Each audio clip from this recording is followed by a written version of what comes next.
ஒரு table spoon அரிசி மாவு எடுத்துருக்கேன். கொஞ்சம் உப்பு, அரை டீஸ்பூன் வந்து சிக்கன் மசாலா எடுத்துருக்கேன்.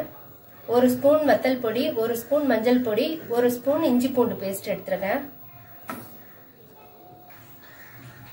புளி தண்ணி வந்து 2 டேபிள் ஸ்பூன் எடுத்துருக்கேன். கொஞ்சம் கருவேப்பிலை. இதெல்லாம் நல்லா மிக்ஸ் பண்ணிக்கோங்க. இதுல மீனை போட்டு மிக்ஸ் பண்ணிக்கலாம். நான் வெள்ளை மீன் எடுத்திருக்கேன். நல்லா மிக்ஸ் பண்ணிக்கோங்க. மசாலா எல்லாம் மீன்ல படுற மாதிரி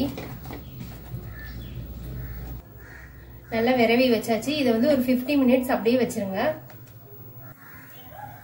15 மினிட்ஸ் ஆயிடுச்சு. மீன் பொரிக்கிற அளவுக்கு எண்ணெய் வச்சிருக்கேன். இப்போ எண்ணெய் காஞ்சிருச்சு, மீன் போட்டுக்கலாம்.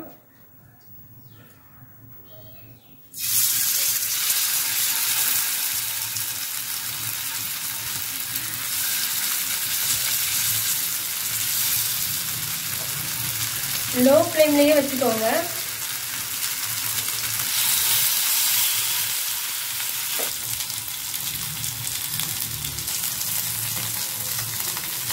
ஒன் சைடு ரோஸ்ட் ஆயிடுச்சு.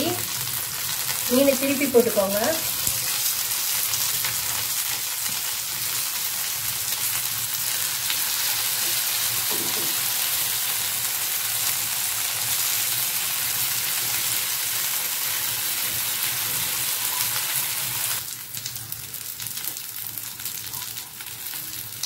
இந்த பக்கமும் நல்லா ரோஸ்ட் ஆயிடுச்சு. அவ்வளவுதான், ரெடி ஆயிடுச்சு. இந்த பக்கமும் ஃப்ரை ஆயிடுச்சு. வெள்ளை மீன் வறுவல் ரெடி ஆயிடுச்சு. உங்களுக்கு இந்த வீடியோ பிடிச்சிருந்தா லைக் பண்ணுங்க, ஷேர் பண்ணுங்க, சப்ஸ்கிரைப் பண்ணுங்க. கீழே இருக்க பெல் ஐகானை டச் பண்ணுங்க. அதுல இருக்க ஆல் ஆப்ஷனை கிளிக் பண்ணுங்க. அப்பதான் நான் போடுற வீடியோக்கு நோட்டிபிகேஷன் உங்களுக்கு வரும்.